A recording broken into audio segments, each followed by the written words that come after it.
This is Grow with the Bros, hosted by Ryan and Ken Parsons, founders of the Brothers That Just Do Gutters. Welcome to another episode of The Books That Built Us. We've made every mistake in the book, so you don't have to.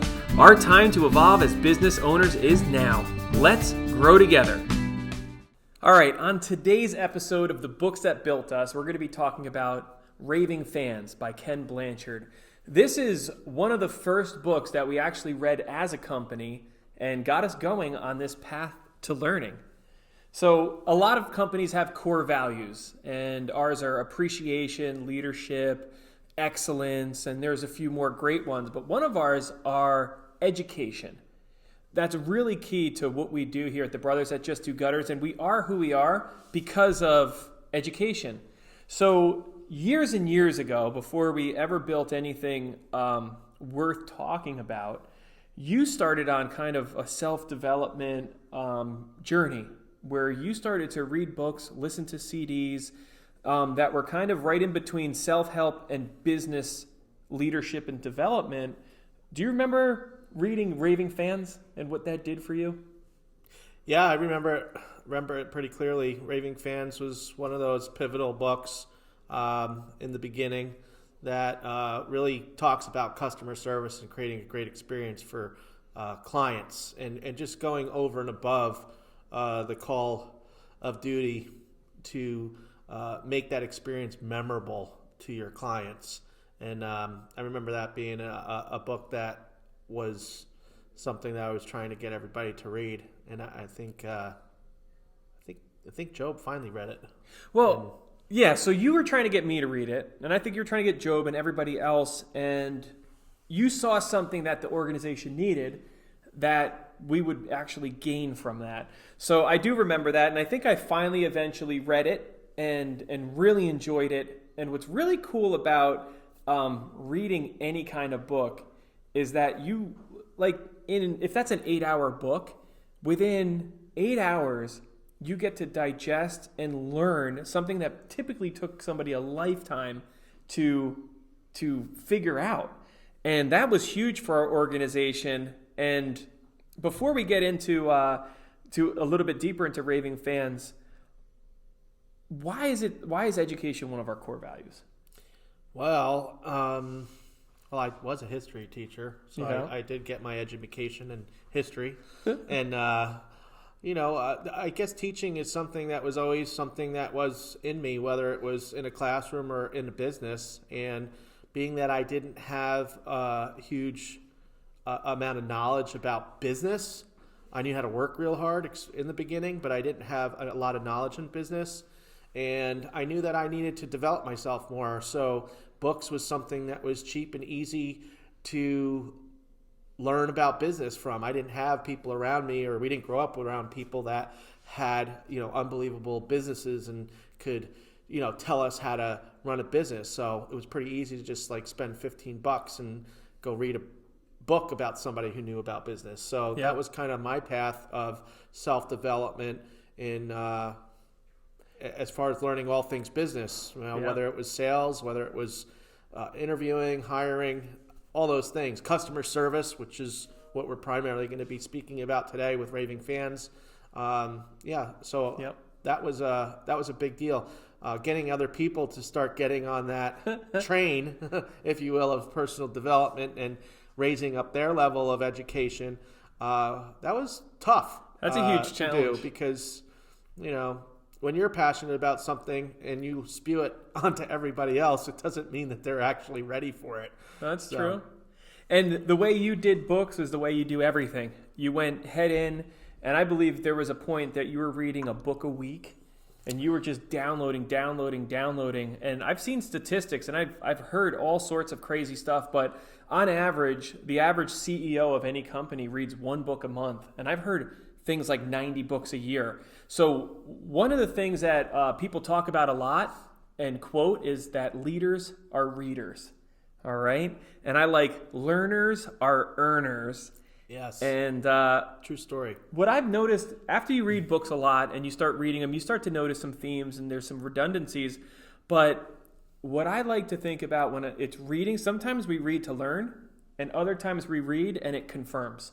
So it's been really cool that some of the books like E-Myth and even Raving Fans, the things that we're trying to do in our business or in our lives, sometimes we need that confirmation, that mentor that we don't have, and you read it in a book and you're like, that's exactly what we're trying to do. Mm-hmm. So you mentioned how it was really hard to go from downloading this information yourself, you're bettering yourself, you're becoming better as a business owner, but then to get other people to do it. Yeah, I think that was the hardest part. The key to getting other people to do it is in your organization is that when we're going through this, when we're going through this learning process, people need to start seeing the internal changes that you're having these internal changes happening, and it usually takes a little bit more time for you to see the external results of that. Yeah. So I think that that's something that people watch, especially people who are close to you.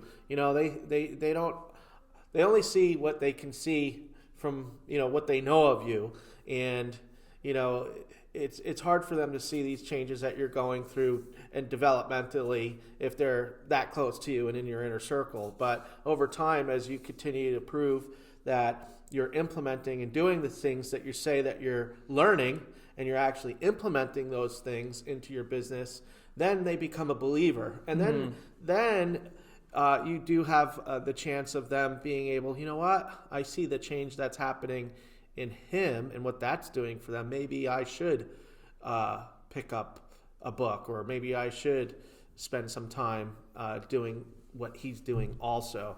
So I think that that's really important, is if you want to develop a culture of learning within your organization, it has to start with you, but then you have to stick to it too and prove that it's not just you're reading a bunch of books and saying, oh, this is great and this is what we're going to do, but you have to manifest the actual ideas into action so that people believe that it's happening. So we're going to talk about today, and Job, he's coming on as our guest today. It went from Ken and I kind of reading books and suggesting them back and forth, and then it ended up becoming a requirement in our company. And we're going to talk a little bit today about the book Raving Fans, and Job's going to come on. But I think for anybody hearing this, that reading books became a requirement of our company, that probably blows your mind. So we're going to dig deep into that today since we have Job here, and I hope you guys enjoy it. All right, so we've got Job Olang. He's been here for basically as long as I have, about 20 years, with the brothers that just do gutters, and he's got an amazing story, but he has literally worked from being an apprentice all the way up to field supervisor, and he is pivotal in helping us grow this business and been absolutely unbelievable. So Job, why don't you tell everyone just a little bit about you before we hop into the books that built us? Hi, my name is Job. My name is Job, like Ryan said, and I've been here close to 20 years now. Started working in the field as an apprentice. Actually came from Africa and started working in the field as an apprentice. Never had experience doing gutters, did not know what gutters were. But it was a job. I was in a new country and somebody offered me a job and I took it. And I figured I'm going to do this for a little bit and then I'm going to move on to something else. And then 20 years later, I'm still waiting to move on to something else. But I was able to work my way through the ranks from from apprentice to installer assistant all the way to the position that I have right now. And yeah, that's pretty much. All right. Pretty much. So it. You've been here since the beginning. Basically, you've seen the story arc, not only for yourself but for Ken, for me, when we went to basically not knowing what we're doing to then figuring things out. And one of the things that we figured out was that education was gigantically important in our organization. And Ken started reading books, and we all remember he became like a book fanatic. And then I read a couple books, and I remember specifically asking you to read Raving Fans, and it was kind of one of those, I will. And eventually you did. I fought it for a while. I've never been a reader. I like to watch things, documentaries, anything that I can learn from. So reading was not really my thing. But then like you said, you read the book and Ken had read the book and you kept talking about it. And, finally I was like, all right, fine. I'm going to read it because whatever. I was always big on customer service when I was in the field. I always wanted to provide good customer service, and I thought that I was doing okay. But then once I read that book, then it took customer service to a whole nother level. I realized that there was so much more that I could do that could totally change that. What I was doing was similar to what everybody else in the industry was doing, so I was more or less like them. And I wanted to figure out a way to separate myself from them, to be memorable so that the client remembers who I am and what we did. Now, do you remember what stood out? I mean, I still remember. So my brother and I, we shared an office. We might have even shared the same desk. I don't remember. But I remember clear as day, you walked in holding Raving Fans, and you basically slammed it on the table, and you said, nobody is allowed to run a truck until they have read this book. Do you remember that? I do remember that. And that's because we're in a trade industry. So everybody that we attract are people that have been in the trade industry. And you pick up some habits along the way. Some are good and some not so great. And so, again, I wanted us to be different. I wanted our crew leaders to be different, to sound different, to treat the job different and the client different. So once I read that book and just seeing how some of the stories were about going above and beyond, and it wouldn't cost money, it wouldn't cost time, but it would be the little things that you did that the client would remember. And as soon as I saw that, I was like, this is what we're trying to do. Like, this is what we're talking about. So anybody that wants to run a truck, this is the type of language that they should be speaking.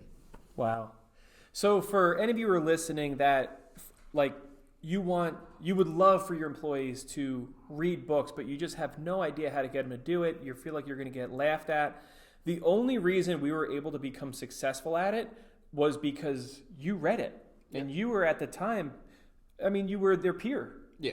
You read it, and then basically you told them they had to read it, and that was basically enough. Yeah. Right? It wasn't Ken or I that was able to do it, but you doing it changed everything. Yeah, I think that was a game changer. I feel like as long as, if I didn't do it, if you guys just talked about it and tried to push me to do it, if I didn't do it, they were never going to do it. So it was important for them to see somebody who works with them every day, because I was in the field during that time, goes out with them every day, works with them every day, does the same thing that they do, and embracing this new thing or this new change. I think that it was important for them, coming from me, to see that. And I feel like once they saw that, then they finally embraced it. That's awesome. I definitely want to talk a little bit more about that, but let's talk about Raving Fans, the actual book. I know it's not something that we read all the time anymore, but it's huge. Do you remember, is there anything that just really stands out from that book at the time? You've covered a couple things, but what stands out to you that was so pivotal then? I think that if you read the book, there's lots of things that you get out of it. But if you're not really looking for them, you would look at it as this corny book, and there's no way that I'm doing that. But if you look for those little nuggets that are in there, it changes the way that you think. For me, the biggest thing out of that was the plus one. Okay. And plus one is basically, anything that you do that's outside the scope of work that you're doing. It doesn't take too long. It doesn't take time. It could be, you're setting up a ladder to put up a gutter, and you see that one of the light bulb is out, and you say, "Hey, I can replace that for you if you have it." Or, you help an older lady take her grocery to the house. You stop what you're doing. You help her to do. It's little things that you do that clients are going to remember. And the reason I say that is because when they hire a company like our company to do gutters, they expect to get that. That's what they're paying for. So they expect to get gutters. They expect you to be polite and whatever to a certain extent. When you start doing things outside of what their expectation is, that's when it becomes a game changer. Wow. That's awesome. So I remember that they talked about satisfied clients versus raving fans. Now, how do you get somebody from satisfied to raving, right? That's the big push in the book. And I think the satisfied just is more or less what I just touched on. It's they expect that. Yeah. So they'll be satisfied when they get what they paid for, what they're expecting. A raving fan is the next level. Can you describe a raving fan? Do you have any raving fans recently that you're like, they didn't have to do that, but they did? We just had, we were doing a big job last week on Friday, and one of my lead guy, Coleman, was on the job. Expensive job, really nice house. The sales process, just going into this, was a long process. Just a little bit of history. When one of our solutionists showed up, the homeowner, automatically says, "Hey, you guys are going to be expensive," and there was this whole thing. But a salesperson just did the right thing, gave them the estimate, followed up like they're supposed to, and finally that client went from, "You guys are going to be expensive. I'm just doing this for show," just to get a second price. Yeah, to finally hiring us. So the guys going to the job, I didn't even prep them for it. I just wanted that this is what we do every time. So it shouldn't be a special client that we should take extra.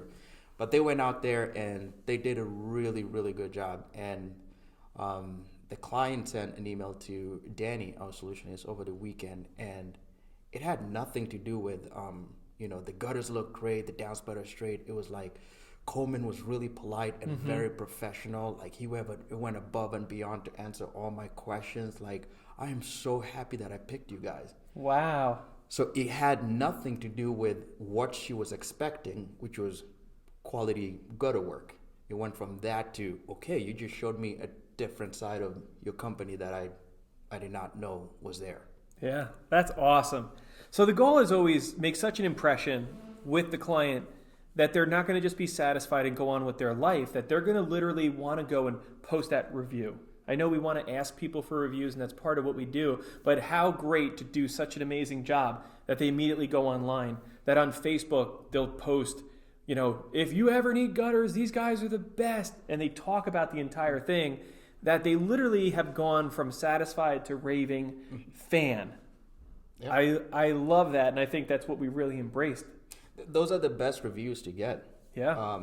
When they can see all the stuff that we work on behind the scene here, and they get to see it out there. And, for me as a manager, you as an owner, not being out there, to get that feedback lets us know that what we're doing here, can be seen out there. It's working out there. So there's nothing as good as a raving client, because they'll talk about it to anybody that's willing to listen. The moment that one of their friends, or like Ryan was saying, one of their friends or their neighbors mentions gutters, it's like, I got the perfect company for you. That's great. Here's their card. Give them a call.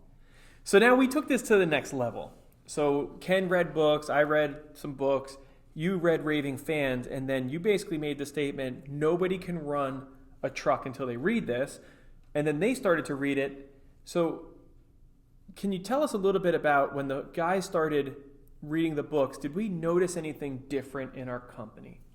At first, it was weird for them, I guess. Having to read a book. Most of them thinking, I got done with high school like years ago. Like it's gutters. Come on. Yeah. Let's be serious here. But once they started reading, especially that particular book, because there's a lot of books that came later on, which I'm sure you guys will talk about. But once they read that book, and it was not only just reading it, but to see me, the first person that read it, apply it in the field, then, that was that buy-in. And we started seeing changes in the guys, how they communicated with clients. We started seeing it in the reviews that we're getting. Those certain things that certain patterns and key words that we started hearing, professional, clean, polite, like all this stuff that we never, ever talked about. But you could see instantly the changes in the guys and how they approached the client, how they approached their job. Yeah. And it was amazing to see. So then we turned the corner from suggested reading to this is part of your job. You literally cannot advance from apprentice into installer assistant unless you've read attitude is everything, and who moved my cheese. Mm-hmm. How did you feel about that, making it a requirement? I felt pretty good about it because I knew where we were trying to go as a company. I don't know if the word reinventing contractor service had, like, if we started talking about it by then, but I feel like we all knew what we were trying to do as a company. We knew the type of employees that we wanted based on our character, our integrity. We knew, the type of service that we wanted to provide. Mm-hmm. So knowing, at least the way that I thought about it, the people that we attract, being that it's a trade job, are people that have been in the trade industry. Mm-hmm. And the only way that we were going to switch their mindset and how they thought and how they approached things was by implementing this. And I think that we were set on trying to grow them not just as employees, but as people, as men. And I feel like, so in that regard, it was important. And I felt really, really good about it, implementing and making it a requirement. I felt like by the time that they moved from this position to that position, the amount of knowledge that they would have, just not just installing gutters, but, just in their personal life and professional life, was going to be huge. So you think it's equally important? Obviously, you got to train people how to install a gutter. As importance, where do you think the books and the education and building up that actual person, is that hand in hand? I actually probably rate the books more important than the gutter skills. Really? I really do. Wow. Because gutters, some people say it's not rocket science, and mm-hmm. If you get the right person, it's not that hard to train them to do gutters. Reading books and changing somebody's mindset it takes a lot more time. To me, the books are way more important. I would rather have somebody that showcases those leadership qualities, and is able to be in the room or be in front of a difficult client and be able to diffuse that type of situation, mm-hmm. be able to manage a group of guys as a team leader. That person is more important to me than the best gutter installer in the history of the world. That's awesome. So we talked about how it was really hard to get it started, and then it became a requirement for the guys that were here. Now, when you hire a new person and they're walking into this culture, I know we've actually had people not take a job where you say, oh yeah, we've got this great program, skills ladder, we read books, and they're like, whoa. I don't want to read a book. I'm not taking this job if I got to read books. Have you kind of, when you have a culture like that, and now you're bringing people in, how have you felt that works out with new hires? I think it's important how you present it. How do you present it? If you just say, hey, you're required to read a book, then it's like, yeah, you get that kind of objection. If you take the time to explain why it's important for this job that you read a book, and you take the time to explain to them what kind of books are in there and why we have them in there, and you're obviously showing them this career path. For me, I found success in that. Mm-hmm. I'll sit down with a new hire, and probably before they even hired, and just explain to them what we do here as a company and why we do it, and probably talk about some of the results that we've had. And whenever I presented it that way, it's always been embraced. Now, do you think it's important that I think, like, if I had to plan a perfect scenario, once somebody's hired, I would love for them to see somebody else do a book report before they ever had to do one. Mm-hmm. Is that, do you strive for that? That typically happens in our company. They'll get to see a book report before they do one, because you want to make them feel comfortable. Yeah. You don't want to say, just talk about it, and then if they get to see it, it's like, okay, so you guys really do this, and it makes them comfortable. And so I just realized we forgot a huge thing here. It's not just that they have to read it, they do a book report. Like, yes. We just skimmed over that, and I'm sure if you're listening, you're like, whoa, wait. A book report. Yes. Tell us about the book report. So it's one thing, if I hand somebody a book and say, go read it, you could take it home and, browse through it real quick and whatever. And you can tell, probably, if we start having a conversation, you could probably say one or two things that, okay, you read the book. We thought that it would be important if you had the book and then you came back and you did a book report in front of your peers. And the way that we got over that was by me being the manager or the boss in my department, being one of the guys to read a book and do a book presentation in front of the guys. So I'm doing what I'm asking you guys to do. And I did the first one. So it was very important for me to do the first one. And then once I did that, then the guys would be, okay, it's not that bad. But the book reports are really important. It gives an opportunity for just interaction, for the guys to ask you a question and you get to talk about it. And at first you see when the guys think about the book report, there's objection. Mm-hmm. And then when they actually get to stand in front of people, then you can't get them to sit down. Yeah. It goes for, I remember my brother is a franchise owner in Pennsylvania. But the first book report that he did, he had a laptop and he had he went all out. Yeah. And he went on for like almost 15 minutes. So once you stand in front of your peers and you get that support by looking at people, then you can get them to sit down and they get to enjoy it a lot more. That's awesome. And when the book resonates with you, and we've tried to select books that resonate, you can't help. When you read it and you read something, whether you if you've ever watched a great movie over the weekend and you come in, people are like, how are your weekend? Oh my gosh, I just marathoned this entire show.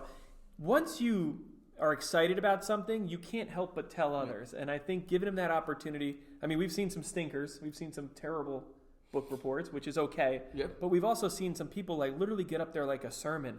Yeah. And like, what we got to do? We got to step up our game in the field. And I want these trucks clean. And we're gonna reinvent contractor service. It's like amazing. Yeah. If you get somebody that really enjoyed it, you have to embrace it. But if you get somebody that really enjoys it, the guy that you're actually talking about that turned it into someone was your brother-in-law, and then he got the other guys excited. We've had some stinkers because these guys don't want to do that. They skip college because they don't want to deal with all that. So you get the first guy. The first one that might not be that great, but you have to encourage that employee. You have to support them because the next one, I guarantee you, is going to be a lot better than. Well, I got the opportunity to see one of the guys do a book report like a week or two ago, and it was funny. Last week. Yeah. And he said there was a guy that did awesome book reports, and he's like, please don't let me go after him. I want to go first. But this is the second book report I've seen him do. And the first one was like, okay, he read it, and he was nervous and everything.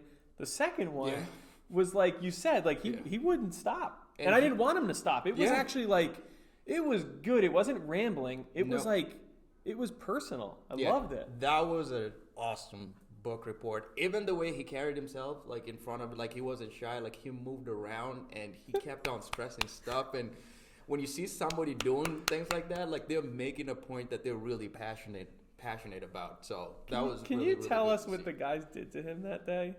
So that was so funny. I was dying. So we have a really good culture and we enjoy working together. We have fun. The guys in the field, they have fun.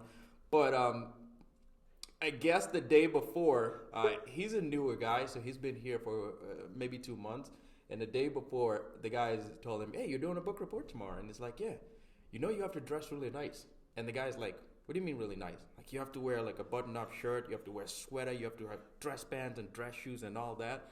And so I walk in to work the next day and I see this kid all dressed up and I'm like, are you going somewhere after this? And he's like, no. I'm like, you're going to work, right? He's like, yeah. Why are you dressed like this? Like, Chris told me that they all told me that this is so it was so funny that they totally convinced him to get totally dressed up, which I thought was just perfect for the day, for the book that he was doing. It just worked out. Yeah, I got a kick out of that. That was funny. I love stuff like that. That was funny. So Raving Fans, at what level in the skills ladder is that book the required reading? It's at the installer assistant level. Okay, why? Because what's their role and why? Yeah. Because when you're coming in as an apprentice, who moved my cheese, attitude is everything. I feel like we're still trying to figure you out. We started still trying to get a feel for you, whether you're going to be here or not, which most of them end up being here. Once you get into installer assistant position, we're starting to train you and prepare you for being a junior head installer. So which is what? Running your own truck. Running your own truck. Yeah. So you're starting to look at things differently and hear things, and you get to talk to a homeowner a little bit. So we felt that, with attitude is everything. If we can change the way that you think, the way that you approach the job and whatever, then it would be easier for you to embrace, having a positive attitude towards talking to a client. And so I think that's why we... And then who moved my cheese? I know we're not talking about that today, but how does that get you ready for installer assistant? It just gives you... I haven't read that one in a long time, too. I think who moved my cheese, if it's I'm like not telling you, wrong, the cheese might not be in the same spot. Yeah. Things are changing. Things You got to are go always and go changing. You move have with to it. You have to embrace change, growth. I think that's another one that I probably need to read again. It's been so long. Hey, they're all great. So why Raving Fans at that point? Like I said, because we're preparing you for running your own truck, and you have to. The thing is, you realize with a lot of clients, they'll know who's in charge, but they walk around and they try to poke and try to talk to the other person to see whatever. So we gotta give good customer service all around. So whether you're installer assistant or a crew leader running your own truck, we want to prepare you for the moment that you have to step into your own and do your thing. All right, so Raving Fans was pivotal in how we were going to structure or even restructure how we delivered our service to our clients. In your opinion, what are some of the things that we do that are above and beyond just what another company might do to have a satisfied client? How are we going above and beyond? There's a couple of things that we do. I think it all started with we started listening to our clients. The best way to build your business is to listen to your clients and what they want. And we used to show up to jobs and start setting up ladders and taking down old gutters, which is loud, and you have somebody that probably has their 3-year-old who's taking a nap. If you set up a ladder close to the bathroom, you might see what you don't want to see. I mean, there was all so this. So didn't even knock on the door, you mean? Didn't knock on the door, don't know if anybody home, just got to work. And then when we would send out the survey, I wish you guys called ahead of time. It's okay. I wish you guys knocked it. Okay. So we started listening to what they were saying. And I believe that we built this business off of feedback from clients. Some of the things that we do different is when they call, when clients call to get an estimate, there's always somebody that's available to pick up the phone. And then we set up the estimate. Our solutionists are really great, well-trained. They call 15 minutes before they get to the client. So we give them a date. You're on for this coming Thursday. Our solutionists will give you a call 15 minutes before they get there. And they do that. And then when they get there, they go over the scope of work with them in details. We write out the contract in details. They understand what they're getting. And then once the job is won and it comes back to the office, we have somebody that gives them a call to set up the installation date. And then we have an email and a text that goes out the night before that you're on for this day. Our installers call 15 minutes before they get to the job. That's a lot of communication. Yeah. And then when they get there, they knock at the door, they introduce themselves. They go over the scope of work with the client one more time just to make sure that we're all on the same page. I mean, this is all happening before we even install a gutter. Wow. And this is from a job that's $300 to a job that's $10,000. The process is the same. And I feel like nobody's doing that out there. If you listen to the feedback that we get, they didn't call me. I've been waiting for a call back for 5 days now. So nobody's doing that out there. Wow. And when clients see that, again, it goes back to what I was saying earlier. What they respond to in the survey is not, my gutters are great, but they called me before they got here. They were here on time. They were great. They went over the scope of work with me. That's the raving fan right there. That's how you create a raving fan. That is awesome. And how much do you think that we've got the front end, the people that answer the phone. We've got the solutionists, the salespeople that go out there and sell. And then we've got the installers that go out and produce the work. Where do you feel this project or their client's experience could be? Is it at any level it could be broken, or where do we make it the biggest, you think? Where's the biggest impact for the Raving Fan for them to turn? I feel like it's the installers. I feel like Why? Because when we're from the solutionist to whatever we say in the back office, it's almost like a promise. We're just making promises. We haven't delivered yet. Mm-hmm. So we could make all the promises that we want back here, but if our installers go out there and they do not deliver, that whole experience it's done. In my opinion. Yeah. So we make the promises they're going to do this and they're going to do this, and this is why getting your employees to read and be educated comes into play, because you can sound smart on this side, and if your installers go out there and they just then it can turn into a disaster. So I feel like that's where it's huge. They're more inclined to remember the installers than they probably would the solutionists, because if it's a $10,000 job, we're probably there for 10 hours. They get to spend 10 hours with the installers. They'll remember their names. They'll remember who they were, how they carried themselves, and stuff like that. The solutionist is probably out there for an hour or so. So I feel like that's where it can easily go south. Yeah, no, definitely. So Raving Fans, I think it's an awesome book. If you haven't read it, read it. If you can read it yourself, let's just say you're a manager, an owner, and you can read that book and then maybe start talking that language. And that's another thing. Bring that to your team. And if you can get somebody on your team, pick somebody that is a raving fan of you, because if you can ask somebody that thinks and looks up to you to read it, then you can start a culture of reading in your business. But one of the things that we haven't talked about that I think is really neat is that when you read a book, it's basically like you've just you have a language now. Mm-hmm. You can say +1 to me. Yeah. Like if I said, hey, I got a +1 on that job. Yeah. We immediately know what that means. But if only us read it and we're talking about that, people will think like, what are they talking about? Like I could sit, I think a +1 is pretty much in every single one of our meetings. Mm-hmm. And I almost feel like even for the newer guys, even before they read the book, they know what a +1 is. And the guys embrace it so much that they talk about it, mm-hmm. Why we do what we do, how we carry ourselves out there, that most people, most employees that haven't even read the book know what a +1 or what a raving fan is before they even read the book. But then it goes back to what you're saying, it becomes the language. Like, no, we want raving fans this week. I only want raving fans this week. And then you start to, well, what is that?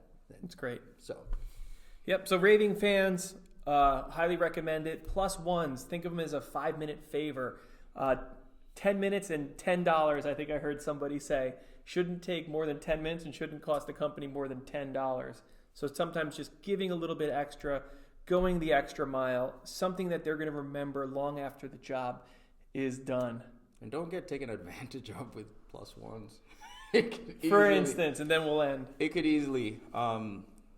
There's, once you show a little bit of kindness, there's people that like to take advantage of that. Like they'll roll out their pressure washer and say, since you're here. So you have to be mindful. Again, that's why it's important to read the book so that you truly understand what a +1 is. And then again, educating your staff and speaking the same language where they know this is a +1 and no, I need to write a different work order for that. So great book. Thanks for joining us, and we hope you implement at least 1 or 2 nuggets from this episode that will give you the confidence to grow. Subscribe to our podcast to stay updated and grow with the bros.